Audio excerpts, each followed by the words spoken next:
وأشهد أن لا إله إلا الله وحده لا شريك له وأشهد أن محمدًا عبده ورسوله يا أيها الذين آمنوا اتقوا الله حق تقاته ولا تموتن إلا وأنتم مسلمون يا أيها الناس اتقوا ربكم الذي خلقكم من نفس واحدة وخلق منها زوجها وبث منهما رجالا كثيرا ونساء واتقوا الله الذي تساءلون به والأرحام إن الله كان عليكم رقيبا يا أيها الذين آمنوا اتقوا الله وقولوا قولا سديدا يصلح لكم أعمالكم ويغفر لكم ذنوبكم ومن يطع الله ورسوله فقد فاز فوزا عظيما اللهم صل على محمد وعلى آل محمد كما صليت على إبراهيم وعلى آل إبراهيم إنك حميد مجيد اللهم بارك على محمد وعلى آل محمد كما باركت على إبراهيم وعلى آل إبراهيم إنك حميد مجيد أما بعد فإن خير الحديث كتاب الله وخير الهدي هدي محمد وشر الأمور محدثاتها وكل محدثة بدعة وكل بدعة ضلالة والضلالة في النار سبحانك لا علم لنا إلا ما علمتنا إنك أنت العليم الحكيم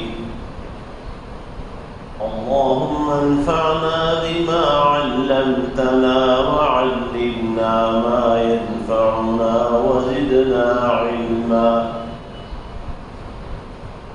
الحمد لله على أحسن حال ونعوذ بالله من حال أهل النار رب أعوذ بك من همزات الشياطين وأعوذ بك رب أن يحضرون أعوذ بالله السميع العليم وبوجهه الكريم وسلطانه القديم من الشيطان الرجيم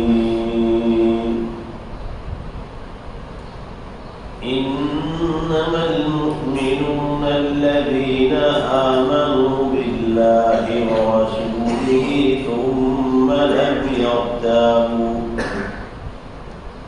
وجاهدوا بأموالهم وأنفسهم في سبيل الله أولئك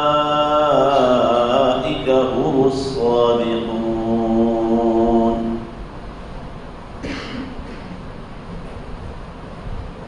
مومن تو در حقیقت صرف وہ لوگ ہیں جو اللہ اور اس کے رسول پر ایمان لائیں تو پھر انہیں شک نہ رہے اور وہ اپنے مالوں اور جانوں کے ساتھ اللہ کی راہ میں جہاد کریں. یہی لوگ بالکل سچے ہیں.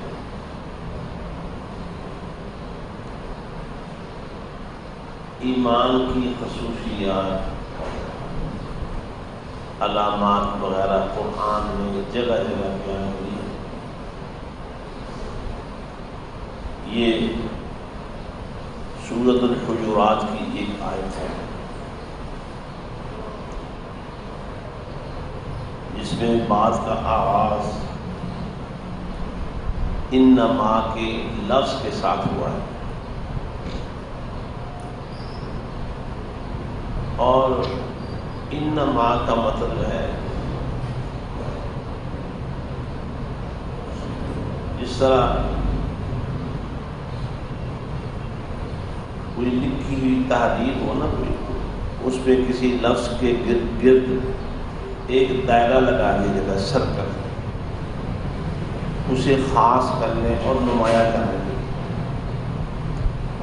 یہ انما بھی دراصل ایک سرکل، ایک دائرہ ہے.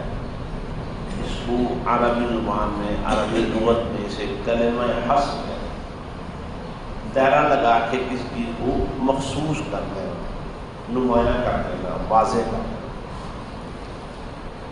یہاں اللہ تعالیٰ نے ایمان کی ایک خاص بات بتا کے گویا اس کے گرد سرکل بنا دیا ہے، حصر کر دیا. یہ حصار کا لفظ اردو میں ہم بولتے ہیں، کہتے ہیں انہوں نے محاصرہ کر دیا، فوج حصار میں آ گئی، دائرے میں آ گئی، گھیرے میں آ گئی. اللہ تعالیٰ نے ایک دائرہ لگا کے حصار میں لے لیا اس بات کو اور کہہ دیا کہ بس یہی بات ہے. اب آگے یہ بڑے بڑے جوان جو ہر جگہ سے آگے یہ میں نے بدل نہیں کھڑے ہیں آپ کی جگہ آپ یہ جتنے ایک یا ڈیڑھ یا دو قدم آپ آگے بڑھائے ہیں سواب ملے آپ کو حدیث کے مطابق جگہ دے.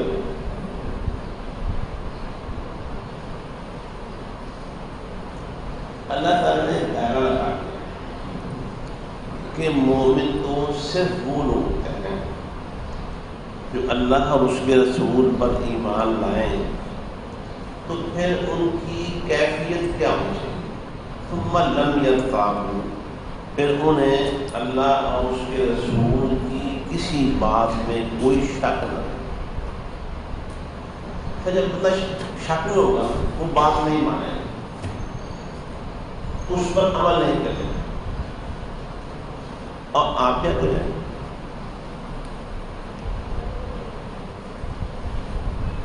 جب یقین ہوگا کہ بات بالکل سچی ہے، کھری بات ہے، پتے کی اور پکی بات ہے، تو پھر بندہ عمل کرنے میں دیر نہیں کرے گا، سستی نہیں دکھائے گا، بیت اللہ سے کام لے گا. آپ کا کیا خیال ہے جی؟ اگر بات پتہ ہو کہ بالکل سچی اور پکی یقینی ہے تو پھر اس بات کو تسلیم کرنے اور اس پر عمل کرنے میں دیر لگے گی. اور اگر تاخیری حربے اور بہانے استعمال ہو رہے ہیں یا بندہ اس پہ خاموشی ساتھ دیتا ہے تو اس کا کیا مطلب ہے؟ اس کا کیا ہم نتیجہ کر سکتے ہیں کہ یہ تاخیری حربے کیوں ہو رہے ہیں؟ یہ جو اللہ نے فرمایا ہے کہ ثم لم يرتابوا، پھر انہیں کسی بات میں کوئی تأمل نہیں ہوتا، کوئی شک نہیں ہوتا. یہ ارتیاب رحیم کا لفظ آپ نے سنا، قرآن کی شروع میں ہے الف لام میم ذالک الکتاب لا ریب فیہ. یہ ریب سے ارتیاب ہے. ارتیاب کا مطلب ہوتا ہے خام خواہ شک کرنا. گھر بھی کوئی بس عادت طبیعت ہر بات کو شک کی نظر سے دیکھنا. جو عام اگر کوئی بندہ کسی تحقیقاتی ادارے کا بنتا ہے تو ہر بات کو وہ شک کی نگاہ سے دیکھتا ہے. وہ کہتے ہیں کہ تحقیقات کا آغاز ہی شک سے ہوتا ہے. جو بات شک والی ہو اسی کو پکڑتے ہیں, وہیں سے اپنی تحقیقات کا آغاز کرتے ہیں. تو وہ تو لیکن عام بندہ خواہ خواہ شک کیے جائے, وجہ بھی کوئی نہ ہو, کوئی بات تو بنتی نہیں. ارتیاب کا نام یہ ہوتا ہے کہ خواہ خواہ شک کرتے رہو. ارتیاب کی ضد ہے یقین. جو ایمان والا شخص ہے اسے اللہ اور اس کی ہر بات کی یقین, اللہ کے وعدوں پر یقین ہوتا ہے.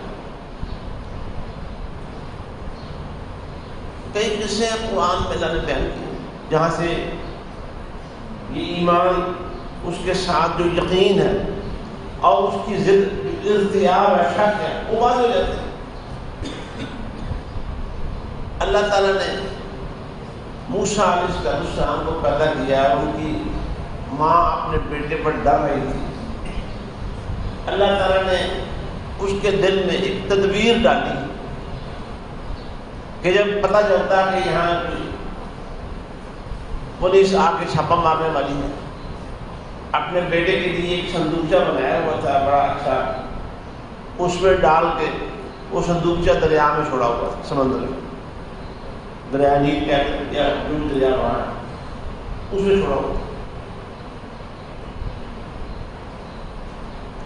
ایک دن اچانک پتہ چل گیا کہ چھاپا پڑنے والا ہے. بیٹے کو فٹافٹ اس صندوقچے میں ڈالا اور رسی باندھنے لگی.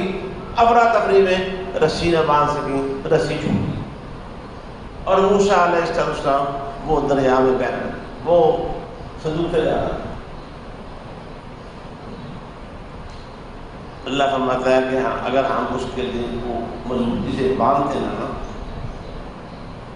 تو اس نے شور مچا دینا, اور پکڑو میرا بچہ آ گیا, اب میرا بچہ آ گیا. لیکن ہم نے اس کے دل میں یقین ڈال دیا. اور کیا بات کہی ہم نے سکھا, اس کے دل میں یہ بات ڈالی. ظاہر وہ نبیہ تو تھی نہیں کہ اس کو فرشتہ آتا ہو, جو باتیں بھی ہوئی ان کے ساتھ وہ کے دل میں ڈالی گئی. اللہ کہتا ہے ہم نے اس کے دل میں بات ڈال دی. اور وہاں یہ سورہ قصص میں ہے لولا اقربتنا علی قلبها لتكون من المؤمنین. مؤمنین یہاں بھی ایمان کرنا, اگر ہم اس کے دل کو مضبوط نہ کرتے اور پھر وہ مومنین میں سے نہ ہوتی تو کیا ہوتا, راز سارا چوپٹ ہو جاتا, اس نے شور مچا دینا تھا. لیکن ہم نے اس کے دل کو مضبوط کر دیا, باندھ دیا اس کو. اور کیا کہا اس کو, اس کے دل میں یہ بات ڈال دی انا رادوہ الیک. اللہ نے کہہ دیا, عرش سے اللہ نے بات کہہ دی, اور وہ بات اس کے دل میں پکی ہوگی, راسخ ہوگی. اور یہ بیٹا تمہارے پاس واپس آئے گا, تمہاری گود میں آئے گا, تمہارا دودھ پیے گا, تم اس کی پرورش کرو گی. وجاعلہ من المرسلین, اور اسے ایک دن ہم نبی بنا دیں گے, رسول بنا دیں گے. بات ساری ایمان اور یقین, ایمان کے ساتھ یقین کی, اس کو یقین آ گیا. اگر یقین نہ آتا تو شور بچا دیتا. یہ سارا حوصلہ, اور اللہ نے یہ وعدہ کیا ہوا, نبیوں کے ساتھ وعدہ کر رہا, اور جو نبیوں پر ایمان لانے والے تھے ان سب کے ساتھ وعدہ کیا ہوا ہے. انا لننصر رسلنا والذین آمنوا فی الحیاۃ الدنیا. ہمارا یہ پیشدہ پروگرام, اور یہ پروگرام اللہ تعالیٰ کا لوح محفوظ میں لکھا ہوا. کیا پروگرام, ہم اپنے رسولوں کی ضرور مدد کریں, والذین آمنوا, اور ان لوگوں کی بھی مدد کریں گے جو رسولوں پر ایمان لائے. یہ اللہ کا وعدہ لکھا ہوا, لوح محفوظ میں طے کیا ہوا. اور یہ کب کا لکھا ہوا، کب کا طے کیا ہوا ہے؟ آسمان و زمین کو پیدا کرنے سے پہلے۔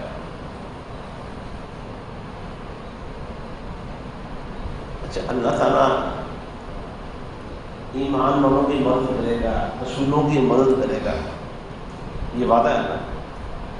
لیکن پھر بھی ہمیں قرآن کی تاریخ پڑھنے سے اور ویسے تاریخ سے کتنے انبیاء شہید کر دیے گئے، نبیوں پر ایمان لانے والے کتنے لوگ شہید کر دیے گئے، تو کیا پھر ان کی مدد نہیں ہوئی؟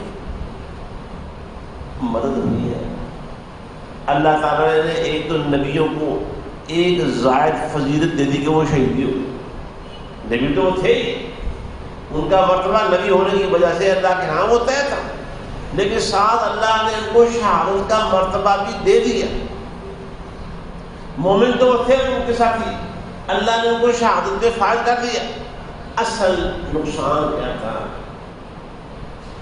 اگر یہ لوگ ان کافروں کی طرف سے پیش آنے والے تکلیفوں سے دل برداشتہ ہو گئے، ایمان چھوڑ جاتے تو اصل نقصان یہ تھا۔ اللہ نے ان کو ایمان سے پیچھے نہیں ہٹنے دیا، دین سے بیزار اور متنفر نہیں ہونے دیا، اللہ نے دین پر پکا رکھا۔ فرعون نے جادوگروں کو بڑا ڈرایا، تمہیں پتہ نہیں ہے اب تمہارا انجام کیا ہونے والا ہے، تمہیں پتہ چل جائے گا، تمہاری نسلیں یاد رکھیں گی، دوسری نسلیں یاد رکھیں گی کہ جو ہمارا حکم نہیں مانتا، ہمارے خلاف بغاوت کرتا ہے، ہم اس کا انجام کیا کرتے ہیں، پتہ چل جائے گا تمہیں۔ جادوگروں نے بڑی بے خوفی سے، بڑے یقین سے، بڑے ایمان سے کہا، اچھا فقد ما انت قاض، جاؤ جو کرنا کر، انما تقضی هذه الحیات الدنیا، اور تم صرف دنیا کی زندگی کا فیصلہ ہی کر سکتے ہو نا، کر لو جو کرنا کر لو، جان سے مار، جیسے مارنا مار دو۔ فرعون نے ان کو اپنے کہے کے مطابق سولیوں پہ چڑھا دیا، ان کے جسموں میں کیل لگا دیے، عبرتناک طریقے سے ان کو موت کے گھاٹ اتارا۔ فرعون نے اپنی بیوی کے ساتھ یہی حشر شروع کیا، لیکن نہ جادوگر ایمان سے پیچھے ہٹے، نہ فرعون کی بیوی آسیہ ایمان سے پیچھے ہٹے۔ اللہ کی نصرت اور مدد یہ ہے یہاں، اللہ نے ان کو ایمان سے پیچھے نہیں ہٹنے دیا، ورنہ فرعون جس شدت کے ساتھ سزائیں دے رہا تھا، وہ سزائیں ایسی تھی کہ شاید پہاڑ بھی ہل گئے تھے۔ اللہ تعالیٰ نے آسیہ کی مدد کی، اللہ تعالیٰ نے جادوگروں کی مدد کی، اور آپ کو وہ قصہ بھی یاد ہوگا جو قرآن میں سورہ بروج میں بیان ہوا کہ وہ ایک لڑکے کے مسلمان ہونے پر اور اس کے بعد سارا علاقے میں انقلاب آیا، وہ گھر گھر ایمان کی باتیں ہونے لگی، کلمہ پڑھنے لگے، بادشاہ نے ہر گلی کی نکر پہ گڑے اور خندقیں کھدوائیں، ان میں آگ بھر دی، اور ایمان والوں کو پکڑ پکڑ کے اس آگ میں زندہ بچوں کو، عورتوں کو، مردوں کو، لڑکیوں کو، لڑکوں کو آگ میں پھینکنے لگا۔ وہ سارے آگ میں پھینکے جا رہے ہیں، لیکن کوئی شخص بھی ان سے ایمان سے پیچھے نہیں ہوا۔ اللہ نے سب کو استقامت عطا فرمائی۔ یہ کیوں؟ یہ یقین تھا انہیں اللہ ہماری مدد ضرور کرے گا، اللہ ایمان والوں کے ساتھ ہے، ان اللہ مع الصابرین، اللہ صبر کرنے والوں کے ساتھ ہے، اللہ متقین کا ولی ہے، اللہ مومنوں کا ولی ہے، یہ پکی بات ہے۔ اور یہ جب یقین ہوگا پھر بندہ ایسی قربانی دے سکتا ہے، یقین نہیں ہوگا تو ایسی قربانی نہیں دے سکتا۔ اللہ تعالیٰ کہ ہاں جو چیز مطلوب ہے وہ یہی یقین اور ایمان ہے، ایمان کے ساتھ یقین ہو۔ وہ سورہ الاحزاب پڑھی 21 پارے کے آخر سے شروع کی، اس نے پہلے منافقین کا ذکر کیا، بعد میں ایمان والوں کا ذکر کیا۔ فرمایا جب وہ لشکر آ گیا نا مکے کا لشکر 10,000 مکے والوں کا. پھر یہودی بھی ساتھ مل گئے. نبی اکرم صلی اللہ علیہ وسلم سے بدعہدی کرتے ہوئے، آپ کے ساتھ غداری کرتے ہوئے. اللہ کے لیے وعدے پیارے پیغمبر صلی اللہ علیہ وسلم کے ساتھ ہے کہ باہر سے کوئی بھی قوم، کوئی بھی فوج مدینے پر حملہ کرے گی، وہ یہودیوں پر کرے تو مسلمان ان کی مدد کریں گے، مسلمانوں پر حملہ کرے تو یہودی کی مدد کریں گے. وہ یہودی بھی عبد الخانہ سارے کے سارے وہ مشرکین مکہ کے ساتھ مل گئے، مکی لشکر کے ساتھ مل گئے. منافقین نے جب وہ لشکر دیکھے نا تو کہنے لگے مرواتا سے پیڑے ہی پھنس گئے. قرآن اللہ نے ذکر کیا، وہ کہنے لگے اللہ اور اس کے رسول نے ہم سے دھوکا کیا.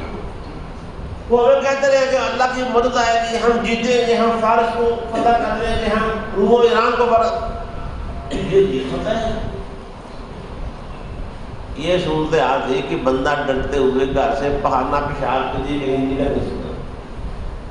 اور وہ منافق یہ کہتے ہیں یار یہ فتح ہے، یہ وعدہ تھا، یہ نصرت ہے، یہ مدد ہے. ما وعدنا اللہ ورسولہ الا غرورا.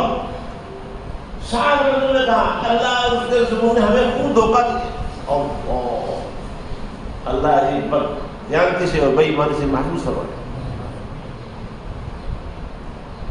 اور تصویر کا دوسرا رخ کیا ہے؟ تصویر کا دوسرا رخ کیا ہے؟ فرمایا اللہ تعالیٰ نے وَلَمَّا رَأَى الْمُؤْمِنُونَ الْأَحْزَابَ، جب ایمان والوں نے یہ لشکر دیکھے قالوا هذا ما وعدنا الله ورسوله، وہ کہنے لگے اللہ اور اس کے رسول نے ہم سے انہی لشکروں کا وعدہ کیا ہوا تھا. اللہ کے نبی علیہ السلام نے کہا تھا کہ لشکر آئیں گے، ان پر حملہ آور ہوں گے، لیکن اللہ تمہاری مدد کرے گا. ان لشکروں کی کثرت دیکھ کر، ان کی تیاری دیکھ کر، ان کے سارے انتظامات اور تعداد دیکھ کر گھبرانا نہیں، خوف نہیں کھانا، تم نے جمے رہنا ہے، اللہ تمہاری مدد فرمائے. جب وہ ایمان والوں نے لشکر دیکھے کہنے لگے ھذا ما وعدنا اللہ ورسولہ، اللہ اور اس کے رسول نے ہمیں انہی لشکروں کا وعدہ کیا. اس کے امام قرطبی رحمہ اللہ نے کہا دو مطلب.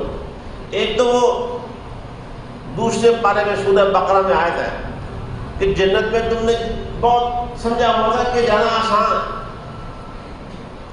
نہیں، ابھی پہلے لوگوں کے حالات ان پر نہیں آئے، وہ برے طریقے سے ہرا دیے گئے، جھنجھوڑ دیے گئے. تمہارے اوپر بھی ویسے حالات آئیں گے تو ہرائے جاؤ گے، جھنجھوڑے جاؤ گے، پھر جنت آئے گی. اس طرح اشارہ ہے کہ اللہ اور اس کے رسول نے ہم سے وعدہ کیا ہوا تھا کہ تم جو جھنجھوڑے جاؤ گے تو جھنجھوڑے جا رہے ہیں.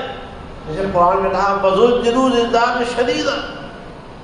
یہ جو سورہ احزاب میں جو غزوہ خندق کا تذکرہ شروع ہوتا ہے اللہ نے وہاں یہ فرمایا یا ایھا الذین آمنوا اذکروا نعمت اللہ، اے ایمان والو اللہ کی نعمت یاد کرو. جب تمہارے اوپر وہ لشکر آ گیا نا، کثرت اوپر بھی لشکر نیچے بھی لشکر، دائیں بائیں فوجیں، تمہارے مخالف، تمہارے دشمن، انہوں نے تمہارے دل گھیرا ڈال دیا اور اس وقت تم سب ہرا دیے، جھنجھوڑ دیے گئے.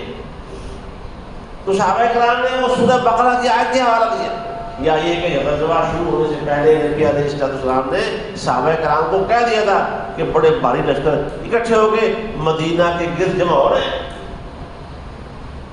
صحابہ نے کہا وہ دیکھو اللہ کے رسول نے فرمایا تھا لشکر آ رہا ہے، واقعی آ رہے، وہ دیکھو لشکر آ رہے ہیں. خیمہ ازن ہو گئے، مدینہ کے آس پاس اکٹھے ہو گئے. وصدق اللہ ورسولہ، اللہ اور اس کے رسول نے بالکل سچ کہا. سمجھ آ گیا؟ شک اور یقین کا مطلب سمجھ آ گیا. صحابہ کرام کی کیفیت وہ ایمان والی تھی، یقین والی تھی، اور منافقین کی کیفیت وہ اضطراب والی تھی، شک والی تھی. اور یہاں پہ میں ایک قصہ سناؤں تو اللہ کے فضل و کرم سے امید ہے کہ میری بات ختم ہو جائے. غزوہ خندق ہے.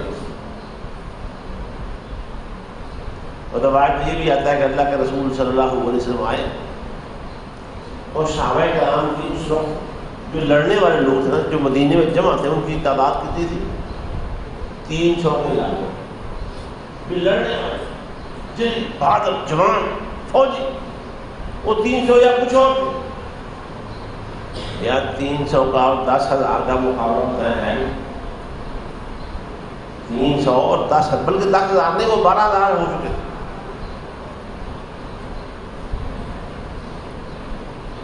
آپ آئے لشکر میں، لوگ بیٹھے ہوئے، سردی بڑی شدید.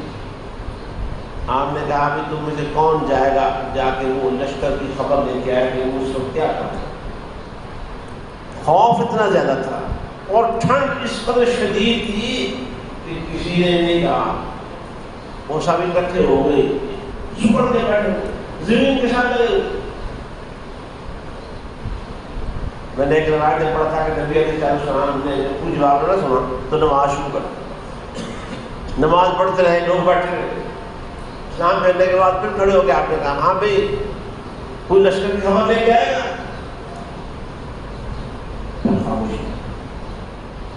آپ نے پھر نماز شروع کر. نماز پڑھنے کے بعد پھر کہا ہاں بھائی لشکر کی خبر کون لے کے آئے گا. پھر خاموش. تیسری پھر آپ نے نماز پڑھنے کے بعد لشکر کے درمیان چلتے رہے. کہتے تھے اندھیرا اتنا زیادہ تھا کہ بندے کی پہچان نہیں ہو رہی تھی، حتیٰ کہ وہ جو قرآن میں کہا نا سمندر میں سفر کرنے والے کے بارے میں کہ اپنا ہاتھ نکالے تو اسے اپنا ہاتھ دکھائی دیتا. کہتے اس رات واقعی یہ کیفیت تھی، ہمیں اپنے ہاتھ نظر نہیں آتے تھے. اور نبی علیہ السلام ایک ایک شخص کو غور سے کون ہے یہ کون سنو کا زیادہ ہے. حضرت بن یمان رضی اللہ تعالیٰ کو کہتے ہیں میرے پاس سے نبی السلام گزرے نا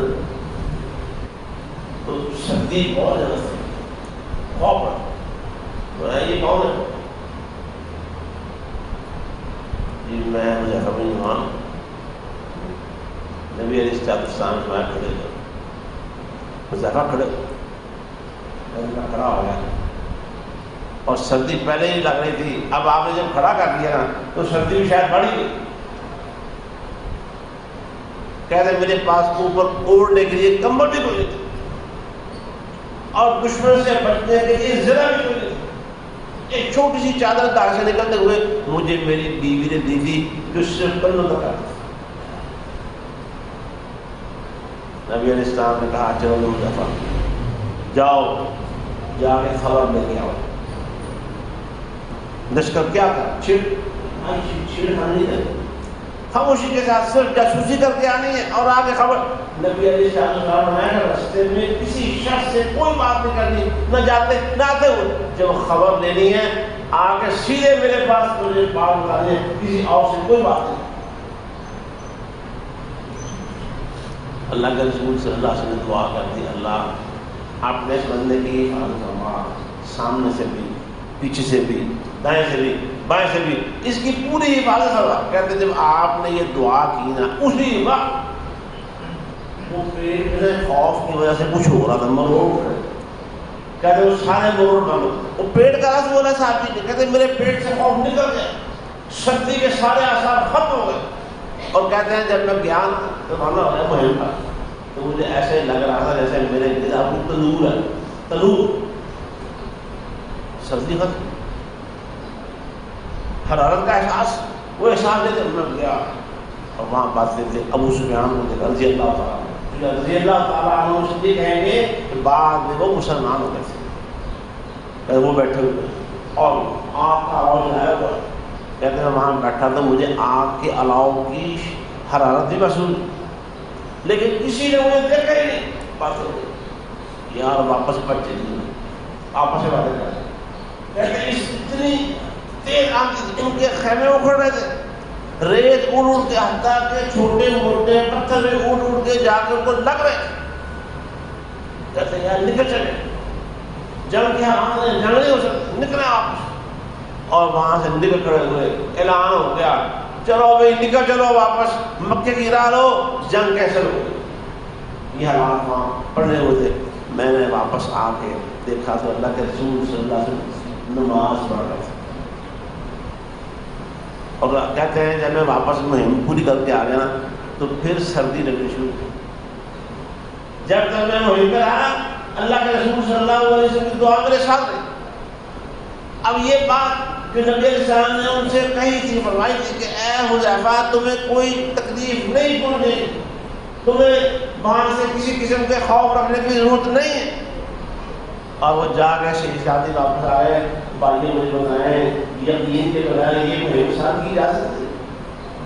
وہ حضرت علی رضی اللہ تعالیٰ کو جو نبی علیہ السلام نے ہجرت کی رات اپنے بستر پر لٹایا تھا اور باہر ننگی تلواروں والے لوگ کھڑے تھے پہرا دینے کہ اللہ کے رسول نکلیں گے، ہم ان کی گردن مار دیں گے اور آج سارے فتنے ختم ہو جائیں، ان کے خیال میں.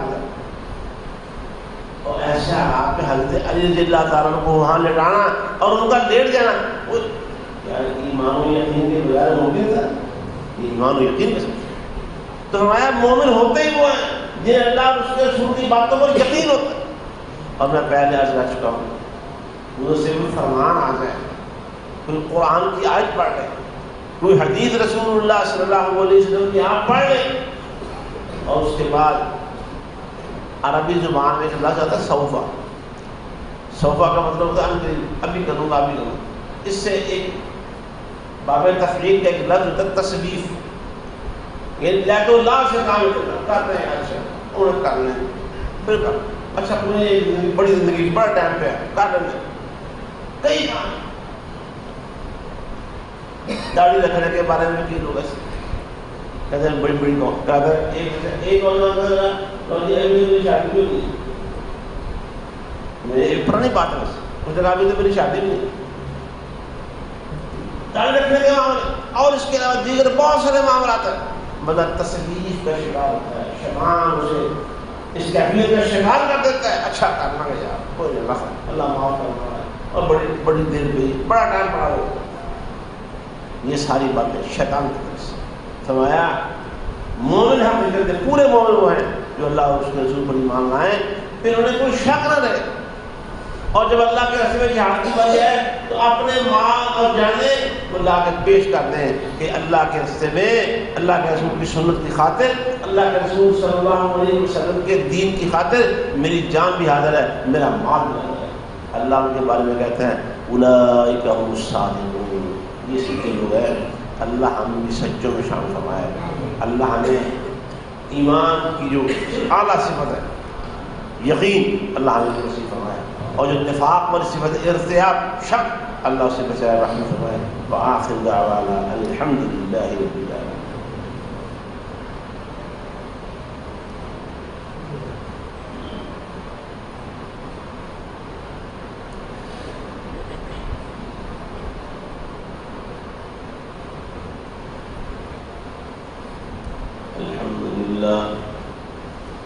الحمد لله نحمده ونستعينه ونستغفره ونعوذ بالله من شرور أنفسنا وسيئات أعمالنا. من يهده الله فلا مضل له ومن يضلل فلا هادي له.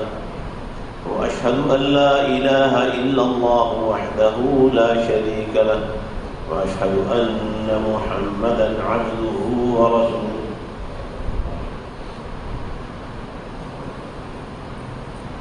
اللهم صل على محمد وعلى آل محمد كما صليت على إبراهيم وعلى آل إبراهيم إنك حميد مجيد. اللهم بارك على محمد وعلى آل محمد كما باركت على إبراهيم وعلى آل إبراهيم إنك حميد مجيد.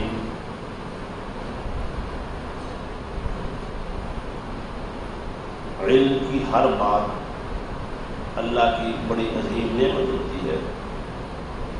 آج مطالعے میں یہ بات آئی، تفسیر قرطبی، امام قرطبی کی تفسیر ہے الجامع لاحکام القرآن کے نام سے.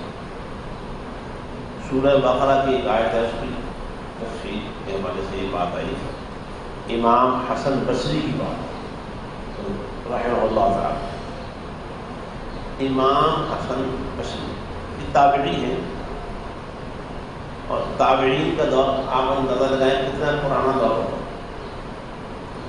وہ کہتے ہیں کہ میں نے قرآن میں 90 مقامات پر ایک بات کی، 90 مقامات کہ تم اللہ تعالیٰ کے راستے میں مال خرچ کرو، تمہارے رزق کا ذمہ دار اللہ ہے، خرچ کرنے کے ساتھ بھی اور خرچ کرنے کے بغیر بھی اللہ کے راستے میں مال خرچ کرنے کا بھی حوالہ ہے، اور اس کے بغیر بھی قرآن میں 90 دفعہ اللہ نے کہا ہے کہ تمام انسانیت کا، تمام کائنات کا رزق میرے ذمہ ہے۔ بات سمجھ آ رہی ہے کیا میں بات کر رہا ہوں؟ کہ رزق تمہارا میرا آپ سب کا، اس سے پہلے یہ بات کب کی ہے؟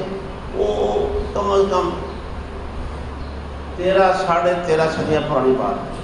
کہتے میں نے قرآن میں پڑھا ہے کہ اللہ نے 90 مقامات پر فرمایا کہ تمہارا رزق میرے ذمہ ہے۔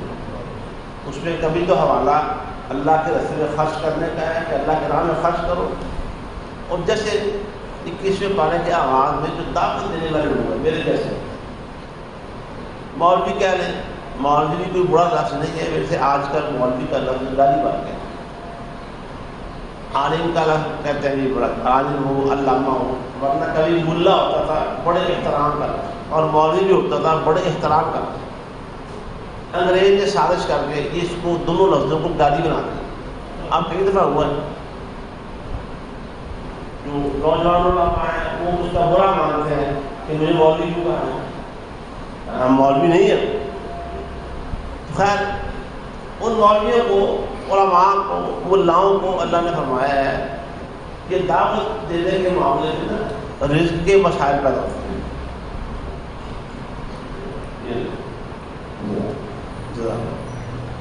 رزق کے مسائل پیدا ہوتے ہیں، رزق میں تنگی بھی آتی ہے، مشکلات آتی ہیں۔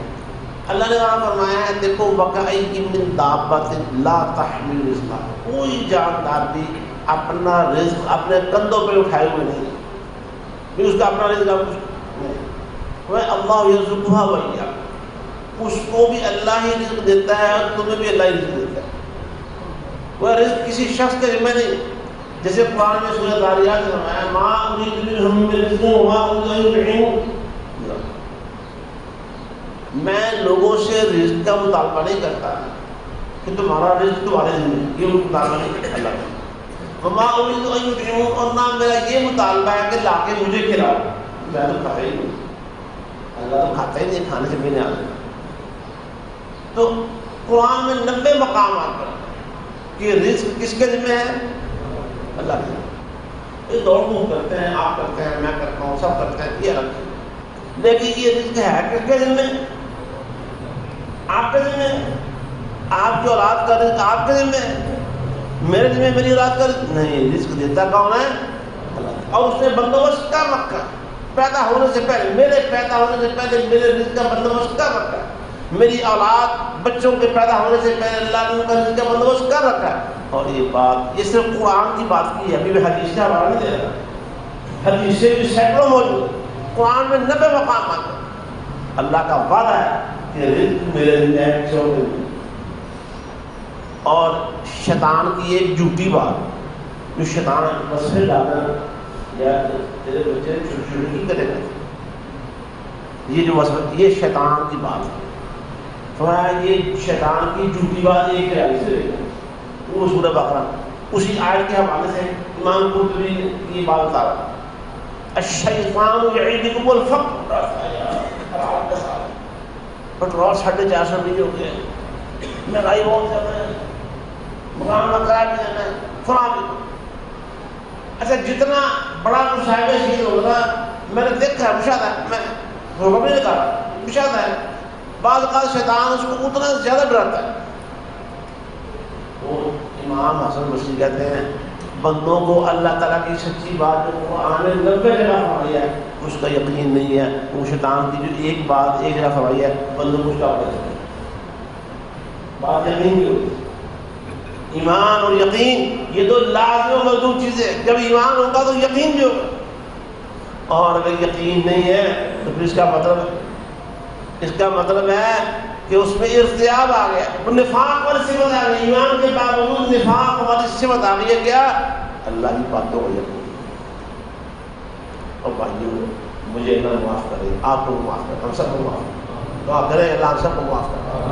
اور یہ جو ارتیاب ہے نا یہ ہمارے گناہوں کی وجہ سے، گناہوں کی وجہ سے اللہ ہمارے گناہ معاف کر دے، ارتیاب اندر سے نکل جائے اور یقین پر یہ سارے معاملے جس پریشانی کے ہمیں زندگی میں نظر آ رہے ہیں یہ ہمارے ارتیاب کی وجہ سے ہے۔ تو بھائیو اللہ کے دین کے ساتھ تعامل تعلق یہ ارتیاب کی بنا پر نہیں ہوتا، یہ یقین کی بنا پر ہوتا ہے۔ اللہ ہمیں یقین فرمائے، جو اللہ کے وعدے ہیں رزق کے اس پر ان پر یقین فرمائے۔ اور وہ رزق کے وعدے قرآن میں کتنی جگہ ہیں؟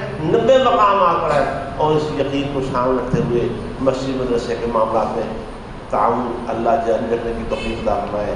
اللہ ہمارے ملک کے حال بنا فرمائے۔ جو مہنگائی وغیرہ چل رہی ہے اس میں اللہ ہمیں کافی ہو جائے۔ یہ ٹھیک ہے اگر ہمارے حکومتوں کا اس میں قصور ہے تو اللہ تعالیٰ کو ہدایت دے۔ ویسے حدیث میں آتا ہے، صحیح حدیث ہے کہ مہنگائی کو اور ملکوں کو گالی نہیں دینی، لوگ ایسے گالی نہیں نکالتے، حکومتوں کو بھی نکالتے ہیں اور مہنگائی کو بھی نکالتے ہیں۔ یہ مہنگائی اللہ کی وجہ سے ہے۔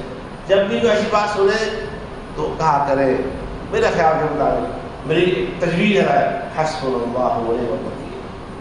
اور جب 10-12 روپے کا تھا تب بھی اللہ ہی دے رہا ہے، اور 200-250 ہو گیا تب بھی اللہ ہی دے رہا ہے، اور 350 ہو گیا تب بھی، اب 450 ہو گیا تو ہمارے خرچے ہماری روزی روٹی کس نے پوری کرنی ہے؟ اللہ کے ساتھ پوری کر سکتے ہیں۔ یہ حکومتیں بھی بعض اوقات قرآن میں آتا ہے کہ حکومتوں کے ذریعے اللہ عذاب دیتے ہیں، جو سزا ہے حکومتوں کے ذریعے ان کے غلط فیصلوں کے ذریعے دیتے ہیں۔ اللہ سے ہے یا ہمارے دعا فرمائے۔ اور اس وقت ہم پوری دنیا میں جن حالات سے دوچار ہے، پوری امت دوچار ہے، اللہ امت کے حال پر رحم فرمائے۔ اللہ پاکستان کا کافی ہے، ہندوستان اور اسرائیل وغیرہ جو یہودیوں کا ملک ہے، اللہ ان کے شر سے پوری امت کو محفوظ فرمائے۔